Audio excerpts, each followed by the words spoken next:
Hello and welcome to Dungeoneered, a podcast dedicated to discussing Dungeons and Dragons. I'm Aaron. And I'm Josh. Let's do this. So, Josh, I have three important life updates. One involves jury duty. One involves something that happened just now, and the other involves a new game that came out this week. And I have to talk about all three. A new game that came out this week? Like I think The it was multiplayer? Friday. I don't remember. Don't quote me on that. What? Like the multiplayer came out this week? Like Halo Infinite? No. Ew, Halo. Gross. Oof. Yuck. What do you want else? Call of Duty players? Ugh. Oh, no, that's a gross too. No, I'm all about that RimWorld action and Brawlhalla, baby. The true gentleman's game. I'm a man of culture, obviously. Like Brawlhalla. And Nickelodeon Smash. No, actually, the game is going to be the topic lukewarm open, so we'll get to that in just a second. But the thing that just happened right now is I haven't shaved in okay, I have rosacea really, really bad, as you know, but for those listening, I have rosacea super bad, and I get really, really bad breakouts, and I've been having a very terrible breakout the last, 3 days or so, and so I haven't shaved in a few days. Hold on one second, Aaron. And I think you should give just a very small. What does that mean? What is that? Oh, what is rosacea? Mm-hmm. Because before you told me, I definitely had no idea. So I think that some listeners would probably be confused too. Yeah. Rosacea is a skin condition where, well, there's multiple types, but there's either mites that are on your face or bacteria that are on your face that essentially attack your skin, and they make your skin very, very red and flaky and break out in pimples and stuff like that. So I'm on a ton of medication for it. It's very hard to treat and almost impossible to really get a hold of, a handle on. So it's kind of experimental medicine at this current moment in time. But so I have rosacea really bad, and when I break out really bad, I like to not shave, because when I shave, it irritates my skin sometimes, and it makes my rosacea worse.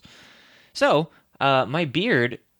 I was gonna say, can we get some quotes on that quotes. One? Yeah. But I caught one of my hairs in my microphone, and it kind of hurt. That was really weird. And you just really needed to tell us that. I appreciate it. I did. Yeah, one of the hairs got stuck in my microphone, and it hurt. So that was the first important life update. The second important life update is that I got kicked off of jury duty. Ooh, congratulations.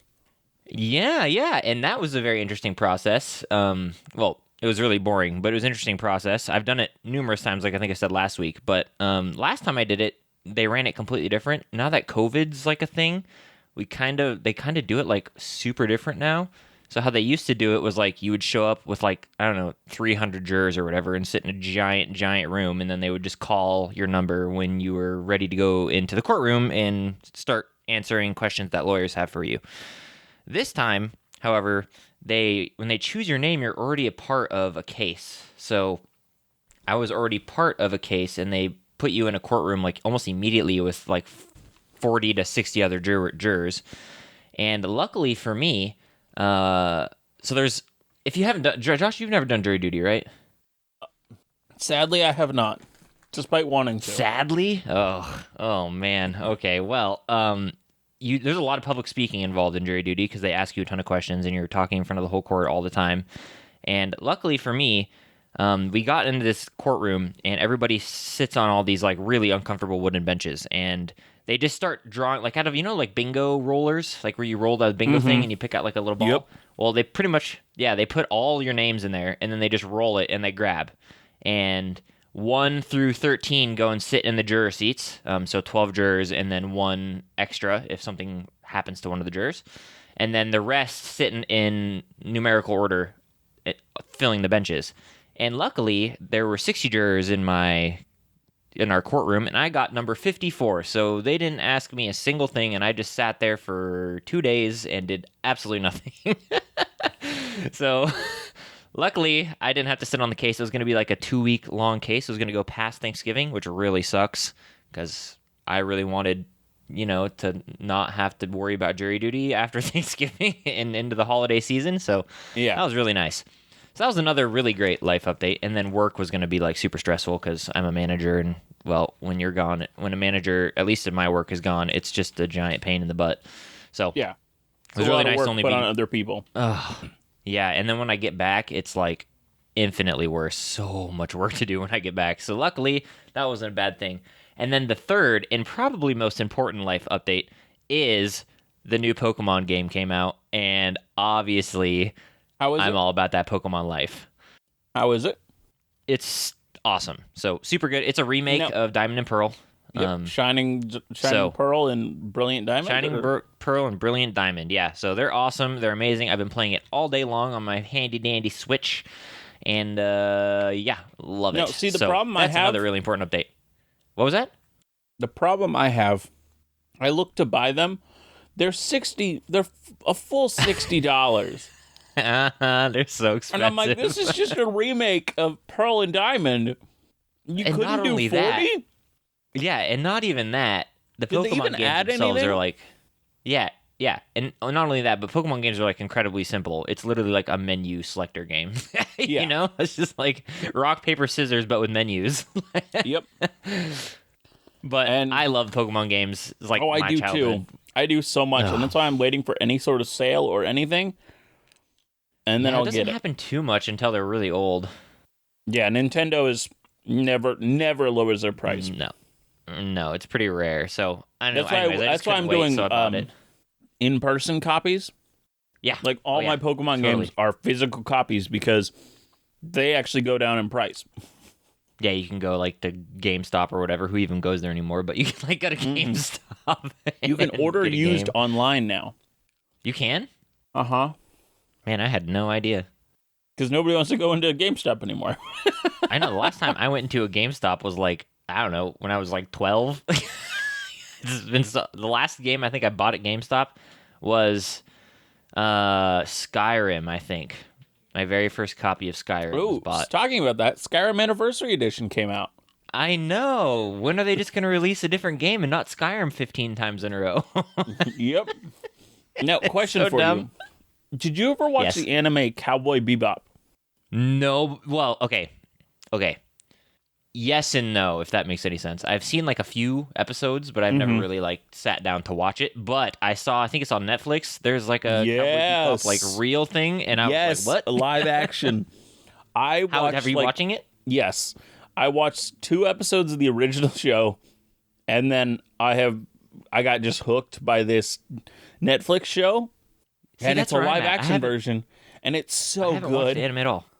Yeah, I've heard it's been really good so far, and I've never watched the anime. And I'm like, do I watch the anime first, or do I just dive into the Netflix thing? So what I'm doing is it's the same thing I do if I find a fantasy like for the new Dune movie.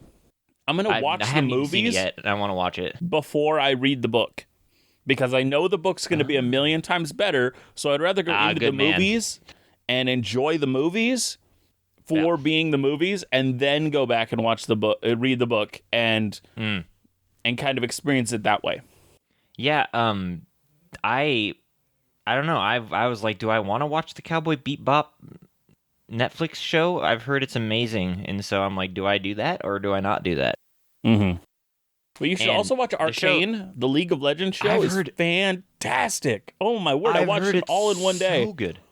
I know. I've heard it's incredible. It's literally like movie quality animation, but for a TV show, which is clearly very expensive. But they did it for this show, and it's so worth it. Yeah, and I'm here like, I don't really like League of Legends. Am I going to like Netflix? I've never played League of Legends, and I love the show. Okay, because that's where I'm like, I don't like League of Legends that much. I mean, I'm just not a big fan of the game style in general, like Dota or anything like that. So yeah, I don't like those either. Am I going to like it? I don't like. Is it cool? And like everyone, my people who know nothing about the game still enjoy the show.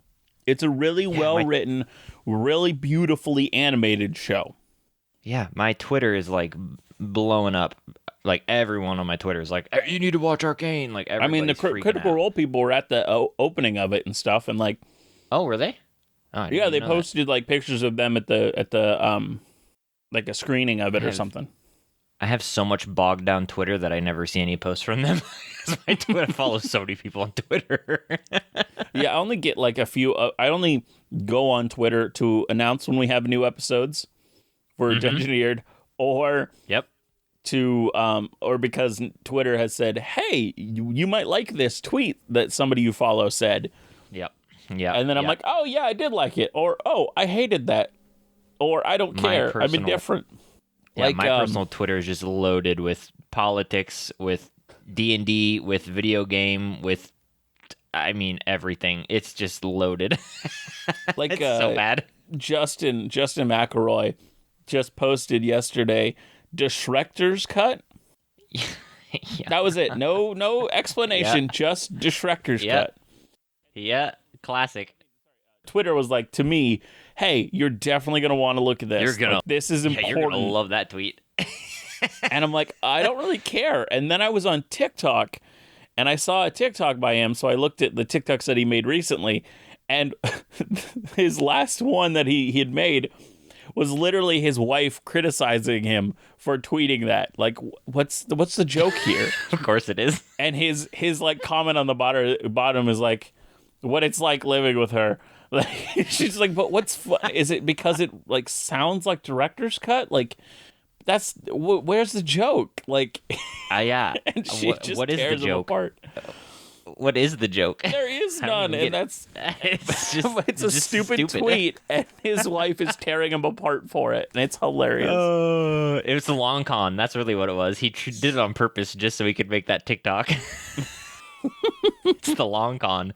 No, but the show I've been really into recently on Netflix, and I don't know if you've watched it, and it's kind of corny and kind of dumb, but it's Cobra Kai.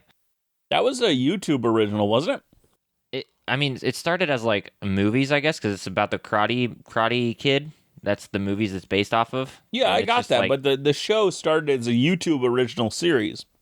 Oh, it might have. I don't know, but I've been watching on Netflix, and I'm enjoying it. I finished all 3 seasons, and the next one's coming out in December, so I'm kind of like pumped about it. But now, it's pretty corny. I'm not gonna lie. My dad loved that show. I don't know if he loved it, but he watched it. Yeah, I listened to enjoying it. I listened to William Zabka, the main character, being interviewed on a podcast that I love called WTF with Mark Maron. I'll say WTF with Mark Maron so that I can cut out. I can censor the other one. We'll censor that. We'll censor that. We'll censor that in post. That'll be in post. Correction. You'll censor that in post. I'll cut it out in post. So if you heard nothing wrong with what I just said, I cut it out in post. Perfect. Just there was something there, but it's gone now. But you watched an interview with him about it? What do you say about it? Oh, he just talked about how it came to be and kind of how he's doing and what he's done with his life. And William Zabka is a very interesting person. Did you ever watch the actual original shows, the original movies? They're really good, by the way. But I have. I've seen. So I've seen the very first one with Mr. Miyagi, like the very, very first one. And then I seen the one where Will Smith's son plays the kid in China. Yeah, the reboot. I really like that one too. Yeah, but I haven't seen like 2 or 3 or whatever. You didn't see 2 or 3? Oh man. No, where he's like in Japan and stuff. Yeah, no, 2 I never was saw fantastic. Those. And then 3 was it's fine. It's not good. It's not bad. Yeah, I don't know. I like the concept of like, I don't know, like, I'm a big nerd, so I always relate to like really nerdy kids who like get picked on. I was never picked on though, but like, I kind of relate to like being a nerd. So like, I always loved the story of like nerd is like becomes karate star, like I felt that way with like my sports because I was like, I'm a nerd, but I'm pretty good at sports. It's a really tragic tale, those movies. It is. Oh no, they are. Yeah, a dude trains his whole life to be a professional at this one task, and then this kid out of nowhere comes in and does an illegal face kick and destroys him. It's such a sad tale. Such a sad movie. It is. And then not to mention, like, his teacher is like a total jerk. Jerk. His sensei is awful. Oh, and you say that you haven't even seen the second movie. No, well, the show has like a bunch of hints to all the movies. So like, I know what the next movies are kind of about because they kind of walk you through each movie and like each character's kind of thought process behind it. So, um, I do know what they're about, and I have seen clips of it, but I've never watched them completely. Now, I'm pretty sure the guy who played Mr. Miyagi is dead, I think. I think so also, yes. Do they ever go to his grave or talk about him at all? In the show, like the real person or like no. No, the show. The Mr. Miyagi. Do they ever talk about Mr. Miyagi? Yeah, all the time. Yeah. Okay. Oh yeah, he's like a very, very central part still because his teachings were so different than the other karate dojo's teachings. So like it's a very, very, it's like the main plot of the entire show is the differences between the dojos. Mm-hmm. I really recommend it though. I enjoy it. There's a lot of like, I don't know, like the two different dojos. I think they do it on purpose to like highlight the extreme versions of each dojo, but like the Cobra Kai one is like, stop being a wimp, be strong, like, I'm a man, be a man, society sucks, you can be strong. And I don't know, I don't like that, but like it's interesting in the dynamic of the show and how it like gets to the kids' heads and they start going crazy. So it's interesting. Mm-hmm. Anyways, do we even have time for the actual Lukewarm Open? No. We've been rambling. No, we don't. For 16 minutes, so I guess we'll end it there then and let you continue with the real topic. Now, just in case anybody is still listening, in case anybody else, the majority of people turned it off, as we just talked about. True. But for those of you who are listening, that's not normally how our Lukewarm Opens go. Nope. That was a devolving conversation. I thought... Well, it was funny because when I was thinking about Lukewarm Open today, I was like, this is what's going to happen if I do this. We're just going to end up rambling for a really long time. And then I was like, if Sam and Liam O'Brien can make a whole podcast where they just ramble the whole time and it does well, then you know what? Screw it. See, the difference with their podcast and ours in terms of rambling is that unlike us, they both have high charisma. In our podcast, true, yeah. only one of us has high charisma, and it's certainly not me. Yeah, that's you. I rolled like an 8 on my charisma, okay? I'm a little bit below average. We can't both have negative charisma and try to run a podcast. That's not how this works. See, but if we rolled high on intelligence, which, that's debatable too, then we could probably make up for it, but I at least got a 13. I probably have like a solid 13. I'm like just above average, I think. But then again, now that I'm saying now my that, wisdom, it makes me feel like my wisdom is just high enough that I have anxiety over things that are anxiety, the things that should make you anxious, but not high enough wisdom that I know how to fix it or do it correctly. Yeah. Just enough to know that what I'm doing is wrong, not enough to know how to do it right. Now, wait, if you're a light sleeper in real life, does that mean you have high wisdom because your passive perception's high? Low con. You can't sleep well. Okay, we're rambling again. We got to go. Yes, we are. We just got to get this. Okay. So last week, you reminded me that we don't have a lot of nations this season, and we really need to flesh them out. So I looked around to find a society that we could talk about that could inspire us. And I found the city-state of Elturel. Now, we've kind of talked about them previously, but more so in passing than actually focusing on them. This city was built atop a bluff that loomed over the river of Chionthar. Its positioning was very advantageous, allowing it to be defensible and to be the best crossing spot for this river.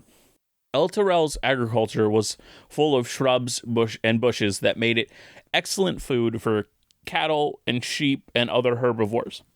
Stone walls and these hedges were used as fences across the countryside around its Elturel, kind of like the countryside of like what you'd think of as like a Britain, how they have those stone walls, those low stone walls that still kind of exist, and for sheep farming and stuff. Yeah. Now, one of the things that makes ranching. Yeah, one of the things that makes Elturel stand out is its Hell Riders. They're an elite cavalry unit that operates as the primary armed forces of the city. With them, Elturel maintained their strength and control over their streets and the nearby civilizations. Okay, that's like a really intense name though for like your cavalry force. I mean, I guess you'd probably want it to be a pretty intense Hold name. on. But We'll get to the naming and why they were named that in a second. Ah, yes. Perfect. Okay. Over the years of Elturel's growing, the Hell Riders grew in renown and became one of the most well-regarded militaries in the realm. Now, the Hell Riders got their name from their supposed origin. The Hell Riders supposedly spawned from a group of riders that had literally ridden into hell. Now, this is where the story kind of diverges as to why they went to hell. One story, the oldest story, suggested that they went to save one of their own, showing their camaraderie and fellowship, that they were willing to ride into hell to save their own. Another story suggests that they rode into hell just to slay demons that had been harassing the people of Elturel. And even another story suggested, while adding to the last one of the demons that had been harassing the people of Elturel, that they had been hunting the demons all across this nearby location called the Fields of the Dead, riding wherever they were needed, but the fiends seemed endless. This is when the angel Zariel appeared and called them to aid her in destroying these demons. She knew where the gate that they were coming through was.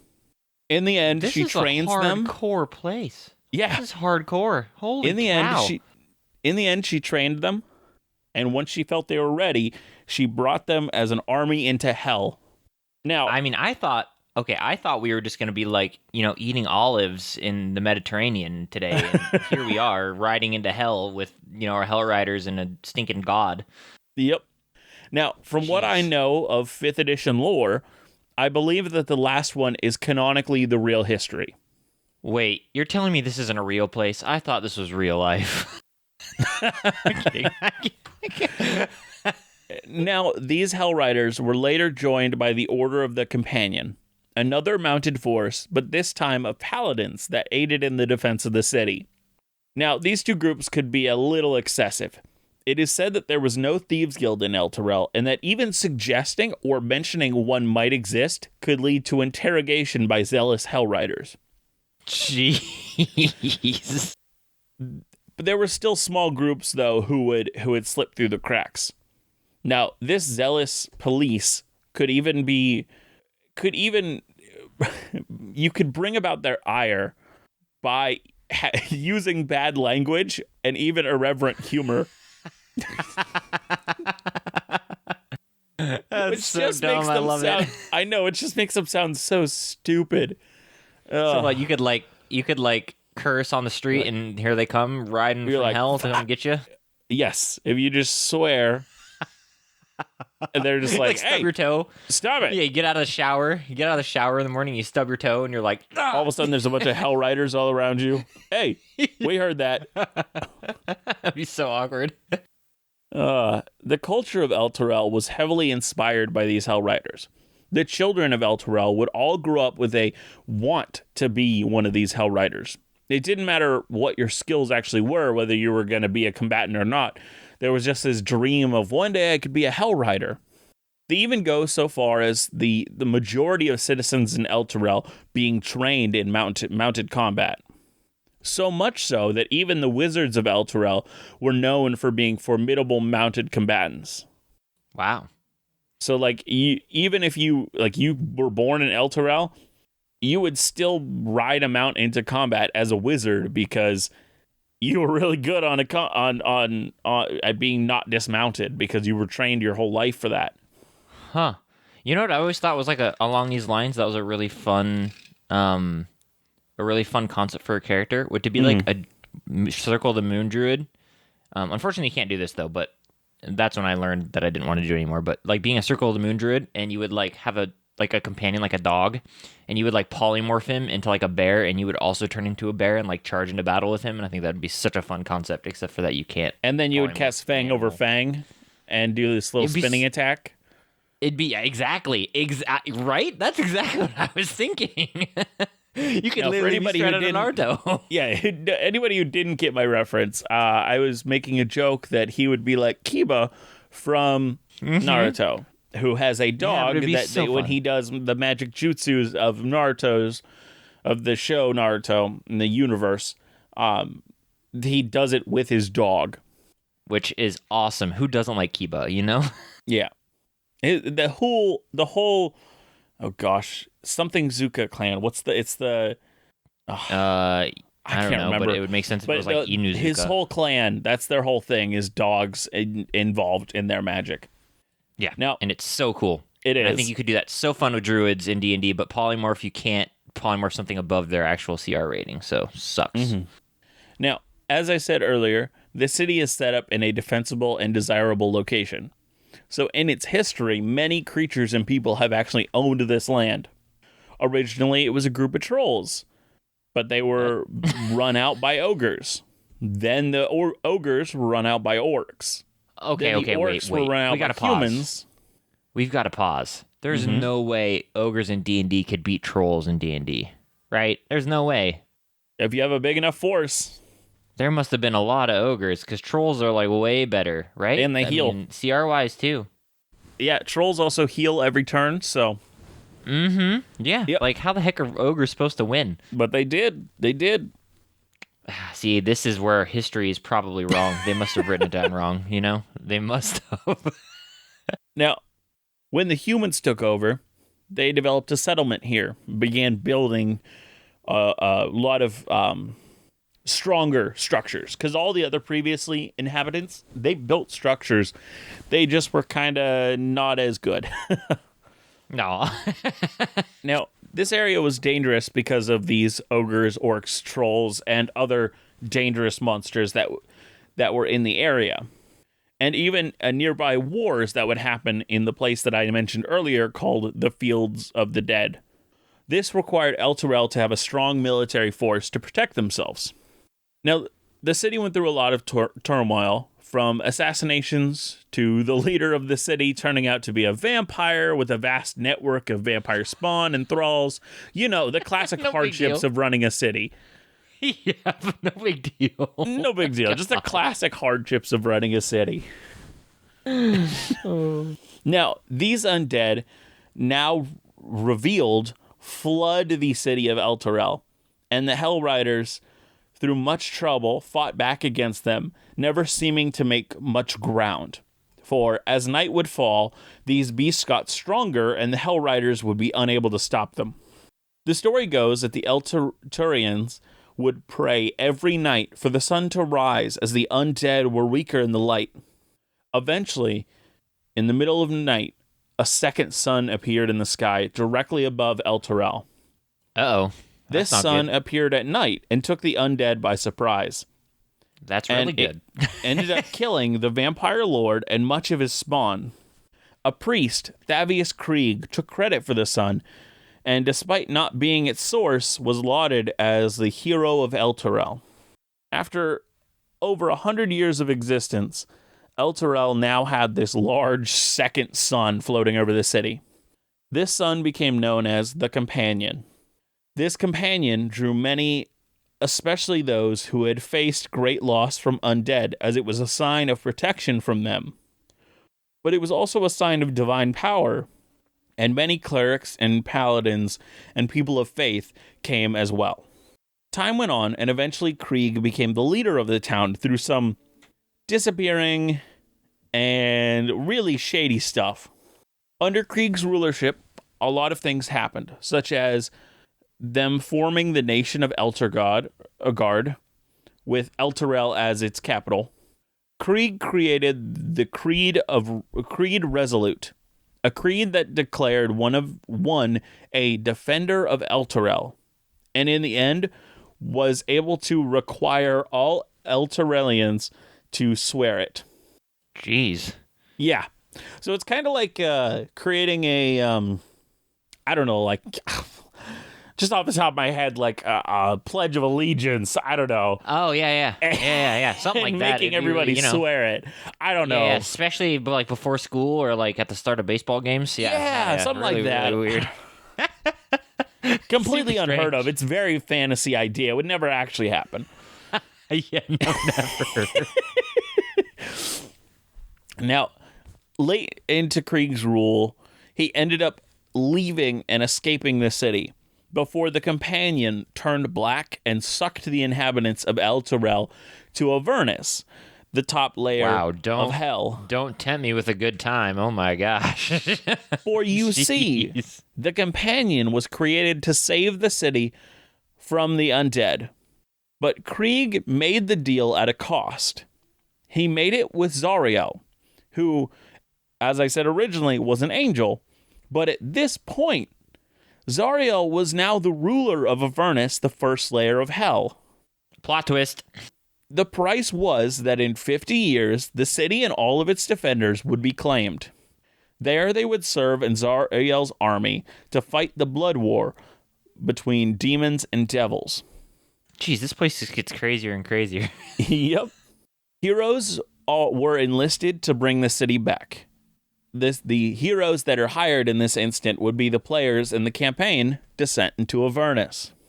Oh, interesting. Yeah, when the city is found, it is suspended over the river Styx, and it is cracked and war-torn, held to the ground by thick chains driven into the ground with infernal spikes. This is the situation that the players had to save it from, and how they did that would be determined by the players. Wait, okay. My mythological knowledge and or D&D knowledge is not very good. What happens if you're a mortal, like a living being, and you touch the river Styx? I don't remember. Something happens, right? I think it's not good. It's definitely not good. I think it's not good. I don't know. I don't know what the true mythological idea of it is. If we went back to Greek mythology, I don't know what their idea of what touching the river Styx would do to you. But I know what happens in Hercules, and it's not good. No, it's not good in Hercules at all. But is Hercules really actual Greek mythology? Is the animated Disney movie about Hercules actually accurate? Who knows? Yeah. But some of the movies Disney, like the fairy tales Disney's based off of, are super messed up, and they really child-proofed them. I mean, there's Grimm's fairy tales. Oh, they're very horrifying. Maybe we do an episode on some Grimm's fairy tales. We should, because Grimm fairy tales are well, I was gonna say hilarious. They're horrifying is the word I think you were looking for. Yeah, that's exactly what I was looking for. So, my idea for this, for what we talk about, was to flesh out more of the nations in our world and be inspired by Elturel. Now, I had a few ideas for this one. One was a nation that became a nation based on two nations fighting. So these two nations were constantly fighting over this piece of land in the middle. The people who lived in that land hated this, as they were the ones who had lots of loss of life and things like that. As you would. As you probably would. It would not Eventually, they went to a third party, a large nation, and pretty much said, hey, we want to create a formal alliance with you. And so if either of them hurt us, you step in. And in the end, got good old granted... United States, British, and France type thing. Hey, France, come help us. Yes. And so it pretty much British, is, right? hey, if you... And so eventually they got their own. They became their own nation. Okay. But I was inspired as I was writing this topic with an even better idea. Okay, where's hell involved with this? Where are we? My second idea is that I started with, hey, what's a type of government that we have not created yet? So I literally just looked up what's list of government types. And I went through and I discovered one called a liquid democracy. What? A liquid democracy is described as a variant of democratic government in which the people represent themselves or choose to temporarily delegate their vote to another voter to vote for new laws and public policy. Interesting. And I was inspired. I can give you my vote. Yes, and I was inspired that this nation is corrupt, and the poor and the marginalized and the ones that are kicked down by society pretty much have sold their votes away to gangs and mafia and dangerous people, sometimes for money, other times to solve debts. They do it for a bunch of different reasons, but it got to the point where pretty much none of the lower class have votes anymore because they literally sold them legally to other people. Interesting.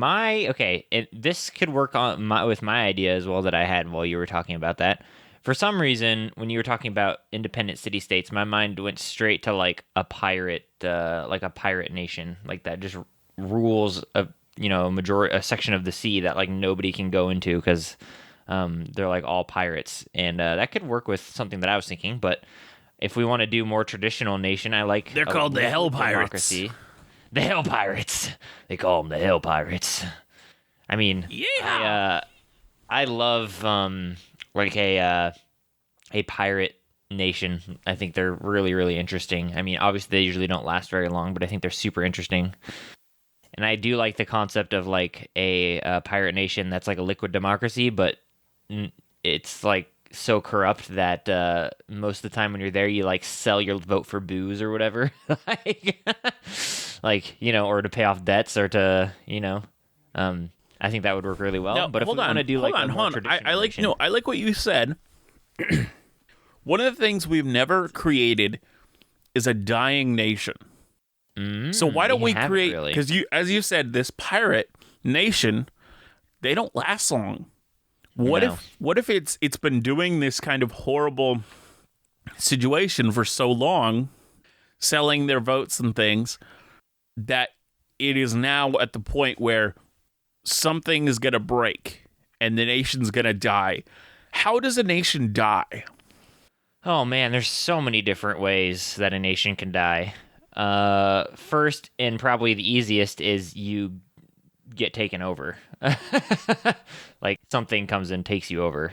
So what do you think happens to this pirate nation? Well, my first, there's a couple thoughts that I had. First is they're like a pirate nation that's like serving like a Kraken type entity. And as soon as they're unable to like pay their debts to this Kraken entity, it like eats them and destroys them. That's one idea that I had. Question for you. Yeah. Have you ever? No, this is.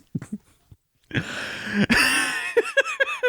can't even get the question out. No. Because I'm just about to confess to the world that I've played Dead or Alive Extreme Volleyball. And I was going to ask you. Not where I was expecting. Have you ever played those games? No, but I was not expecting you to say Dead or Alive Extreme Volleyball. There's two of them. There's Dead or Alive Extreme 1 and 2. So it's pretty much, it was just a reason for the developers to put their fighting, the girls from their fighting game in bikinis. Oh. That's literally the whole point of this game. I played it as a child. This has to do with tentacles. But hold on. This has to do with tentacle krakens. No, it doesn't. I played it as a child before I even cared about any of that. So I just played it as a volleyball game as a kid. I know. Hey, Mom, look at my cool volleyball game. I can't imagine that. Like me and my sister played it a bunch, and we loved it. There's like a fun there's slot machine. It was a whole thing. The soundtrack was fantastic. Like me and my sister will still jam out to that soundtrack, but I can't with you, dude. I know. But that could not have ended well with your parents. There's no way. Me knowing your parents, no way. I mean, no way. We played in my dad's office, which is like in a back room, so it never came out what it was. That's hilarious. But so, and just so you people listening know, Aaron's laughing because my mother is a very conservative Christian.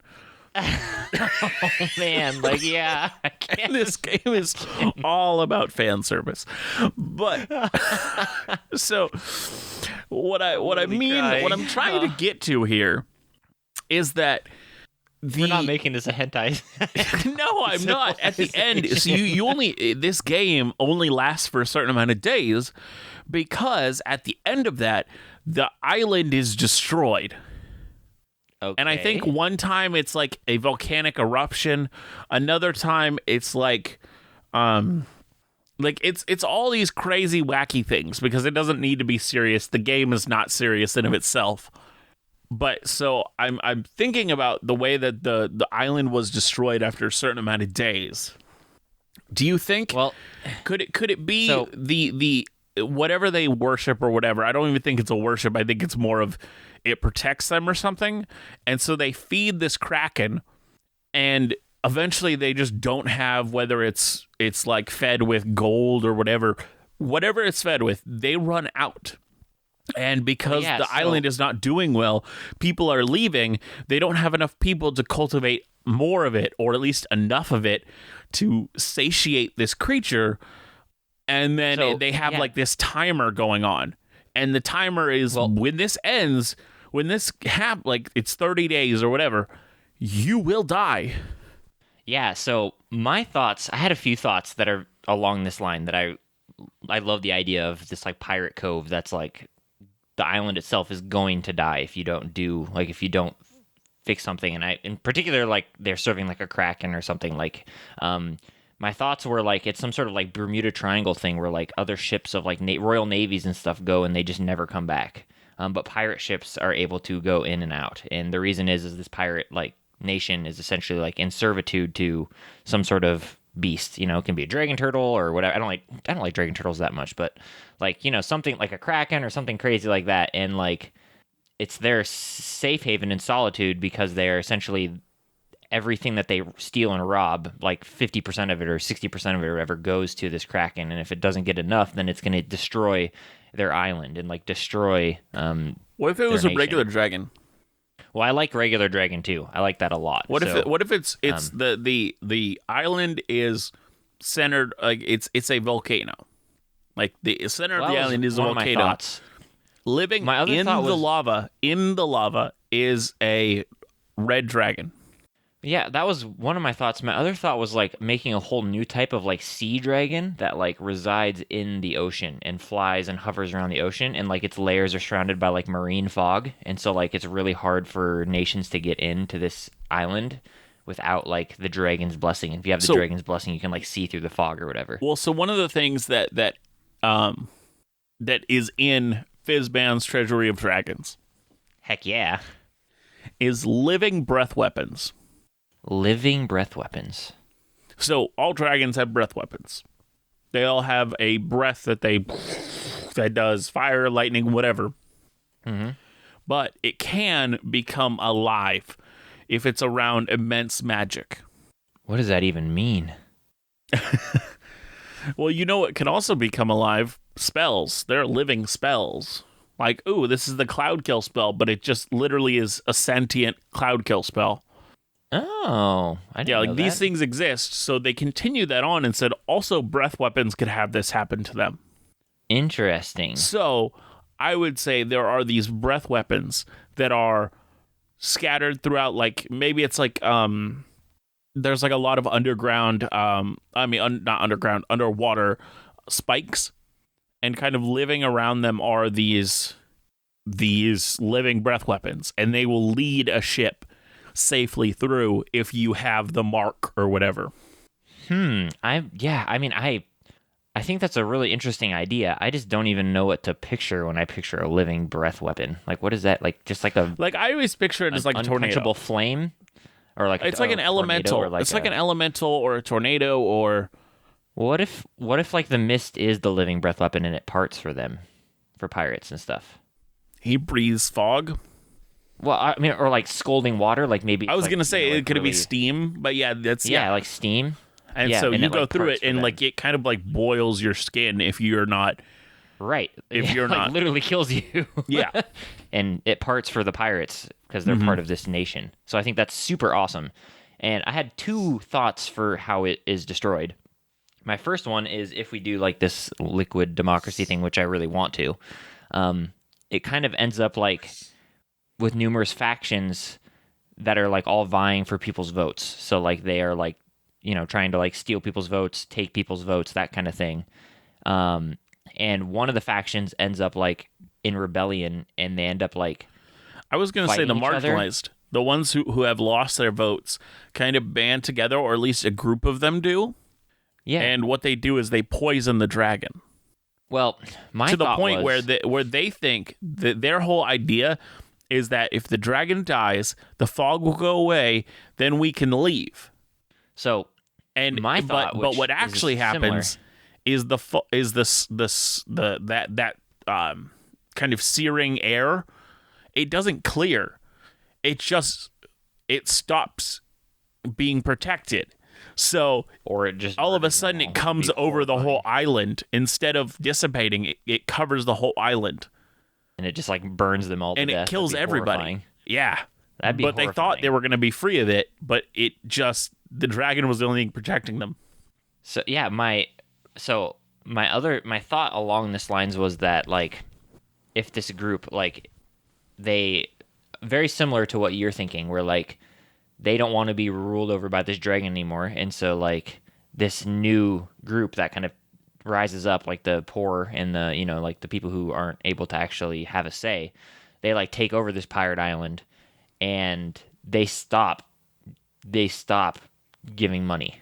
They either stop because they don't want to, or B, like the little war they had kind of ravaged a bunch of the island, and so they just kind of weren't able to. And Do they try to pay? I don't know. There's a part of me that wants them to not do it out of defiance. Like they just stop. Like we don't need you. And then the dragon causes this living breath weapon just to like boil them alive in their. But in the their problem is, homes. what did they think that was going to happen?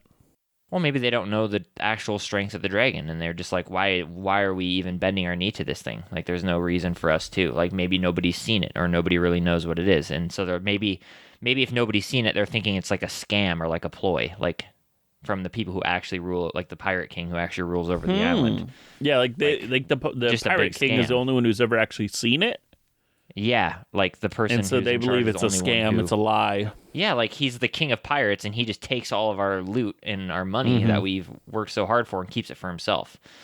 Yeah.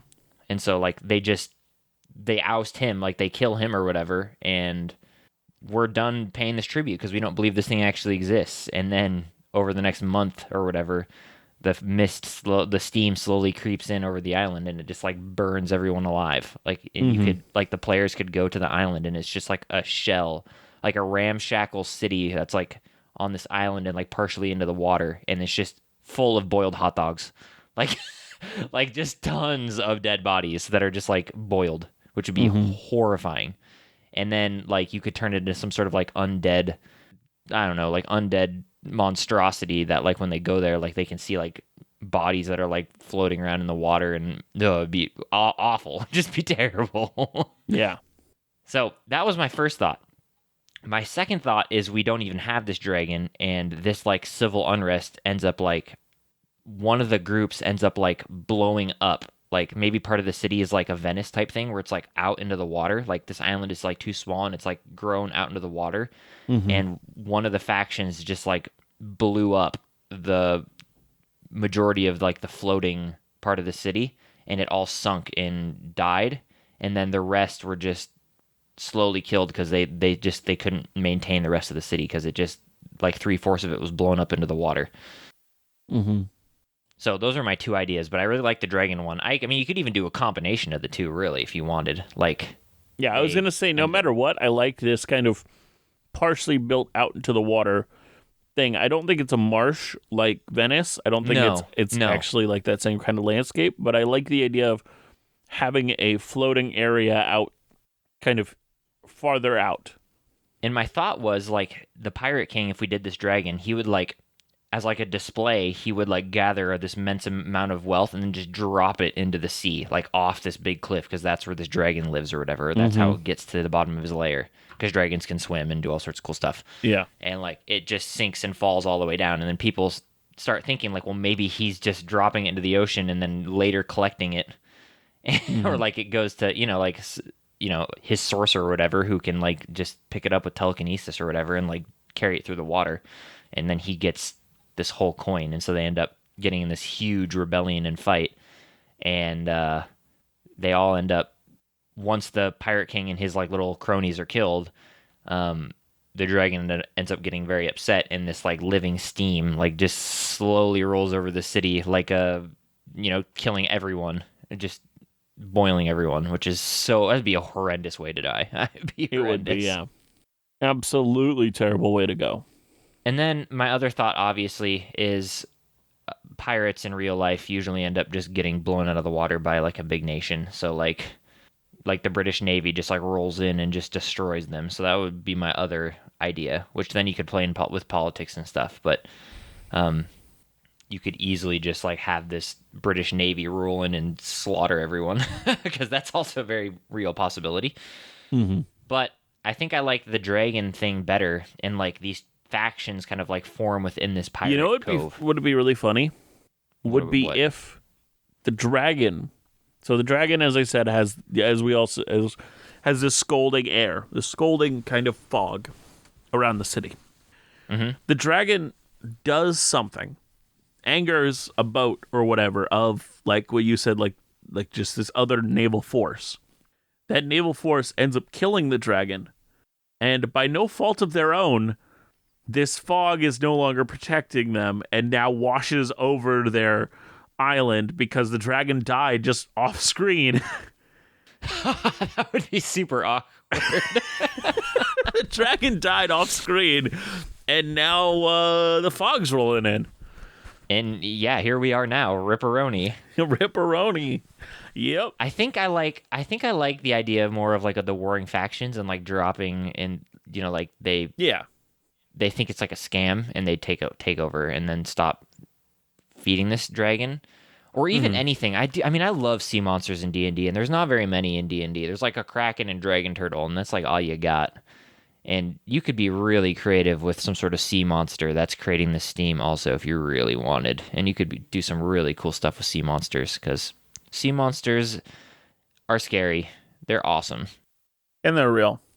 It's true. It's true. I've seen Nessie. That's a lake monster, so that's not even like a sea monster. Yeah, prove me wrong, they're not real. Yeah, just like prove me Bigfoot's not real. You can't. You can't. He's real. That's just how it works. If we were to change this to a sea monster, what would you want it to be? I will say I am currently going on D&D Beyond to see what underwater monsters we have. They have. Yeah, there's not a lot of big scary sea monsters that I'm aware of. Okay, the top one. So Kraken, Leviathan, Dragon Tortoise, Dragon Turtle, Juvenile Kraken, Young Kraken. Yeah, you pretty much have to make your own up, really. Yep. Leviathans are cool, but like Wasterlith, which is always a fun one. You'd legit have to make it up. Marids, those are fun little genies. Morkoths are always interesting. They're the hoarders that love to hoard items and stuff. Mm-hmm. Yeah. But yeah, now we're getting on to giant shark skeleton, Kraken priest. There's really not much. There's not much, and I think it's a really fun realm that you could really expand on. Yeah, like we need more dangerous plesiosauruses. It's true. One of my favorite wild shapes. So many. Yeah, there's so many fun sea creatures that you can implement into a game like that. I personally just love the concept of like a sea dragon, almost like a Spirited Away dragon. Obviously not as like good looking, like nice looking, I guess you would say. But like, you could do some really fun, interesting creatures. You could also, if you really wanted, do like we use this trope a lot, but like you could do like sea hags that live underneath, and they're like producing this steam underneath the ocean, and they keep giving them the treasure. I like the idea of this homebrew sea dragon. Yeah, I do too. I think I really like that a lot. Would you make it like a classical winged dragon, or would it be like an eel, like a serpent type dragon? I would make it winged, but I would also make it like webbed-footed. So I would change it. Like I'm about to throw up my players a deep dragon, and deep dragons are a new throw up my I just heard I'm about to throw up my players, and I'm like, wow, Josh. What? They're about to face a deep dragon. That's just what's happening. Deep dragons are so cool. Yeah, they're from the new book. They're nightmarish cousins of chromatic dragons. The warped magical energy of this subterranean realm gives them the ability to exhale magical spores that instill fear and scar the mind. I have a very famous deep dragon in my world that you have spoke to twice in one-shots. And he's always a very popular NPC. They're very derpy and very fun. Yes, and when everyone who meets him every time I run him in any kind of Underdark scenario, because he essentially knows everything about the Underdark and can like sense when people go down there. When new creatures are down there, he always comes and visits and tries to seek out. You have to give him like a tidbit of knowledge that he doesn't know. I remember this, but the one thing I do want to say, this is what I meant when I went to talk about deep dragons, is that deep dragons' black and gray hide is smooth like a salamander's, and their eyes are pale. As they age, their spore breath causes fungi to bloom across their skin, especially around the head and neck. And this is the main point. Their wings are attached to their front legs and can fold in close to the body, allowing deep dragons to easily maneuver through relatively narrow tunnels. They can like slither. Ugh. So what I'm thinking is it's a similar thing for whatever this water dragon is. The wings are attached in such a way that they can be used almost like fins to kind of allow them to glide quickly underwater. Or do you see them more moving like penguins? Which is super gross. A penguin dragon? Well, I'm just thinking they move that way. They kind of wiggle their body like that. My thought was like some sort of Chinese style wingless dragon. Oh, that's a good idea. Seaweed and like covered in seaweed and like kind of like this like almost I mean I wouldn't say haunted, but it's like Chinese dragon that's like really themed around ocean and water. So he's got like barnacles that grow on him and like seaweed that kind of like is like wrapped around him and as he like swims through the ocean. That was kind of my thought on it as well. No, but he's also like a Remoraz. Because we've already made it where he shoots water, but he shoots hot water. Yep. So he's clearly like a Remoraz, where Remoraz does cold damage and fire damage because the inside is just so hot. And so maybe he's like I forget what it like a red dragon. Like by being so close to him, you literally take fire damage every turn. Yep. Yeah. Oh yeah, for sure. Yeah, and I think like you would. What I think the fairy tale would be from like pirates and like sailors and stuff like that was like if the water starts to boil underneath you, like your ship, like it would be like there'd be like a sea shanty that would like talk about boiling water and like the demise of if you see boiling water around your ship, like there's trouble. Mm-hmm. And you could make up a really fun little like rhyme or like sea shanty that has to do with like a boiling water around a ship. Be really interesting. Yeah, well, it's what you do with the drunken sailor. You toss him in the boiling river. Exactly. Yep. Well, this is a really interesting creature. Does it have magic, or is it more of a physical attacker? I don't know. I mean, obviously it has that breath weapon. I don't know. I like it either or, really. I don't know. I picture it more of like just physical. Mm-hmm. Like maybe it could control water though. Like it could like control currents in water and like it could capsize ships and stuff like that. No, does it have? Does it have like claws? Like, or is it just like a tube with a head? Honestly, I'd picture it just like a tube, to be honest. So it's got a really good bite attack. Yeah, one tail. It would have like a tail attack or like spikes on its tail and fins and stuff that it could like swing. Mm-hmm. It could like lash you with like seaweed and stuff and like pull you into its mouth and consume you. Has a breath weapon. It flies. It swims. It breathes underwater. It also can with its seaweed, it can like drown you and keep you underwater, so you like restrains you underwater and drowns you. Can it talk to other sea animals? Does it make friends with them, or does it kill them? Is it like one of those things where it eats everything under the water, or does it make friends with them? And so in a combat, it would make sense that there would be like sharks helping it. Well, so that's what I was. So I would think like half the time that you're fighting this creature, you don't really know you're fighting it. Like you get stuck underwater and like trapped in seaweed, and then sharks just like eat you. Like that'd be terrifying. Like you're just stuck underwater and you can't get out, and you just see like a dark shape swimming through the seaweed of like a shark that slowly closes in as you can't do anything. Now, question. Are they friends or is it a charm? Is it really good at charming sea animals? It's probably a domination more than anything. Yeah. Like it's just dominated these sea creatures. Mm-hmm. It'd be so terrifying. Yeah. And I love the idea of it like capsizing and tipping over a boat, and like seaweed like strangles and holds on to people, so like when they fall into the water, like they can't move. It's just horrifying. It's absolutely terrifying, causing them to like drown and or get eaten alive by different sea creatures. Just horrifying. Well, now that we've created this horrifying monstrosity, I think it's time to end. I think so too. That's our classic signal for end of an episode. Mm-hmm. We've finished creating something that will now give people nightmares.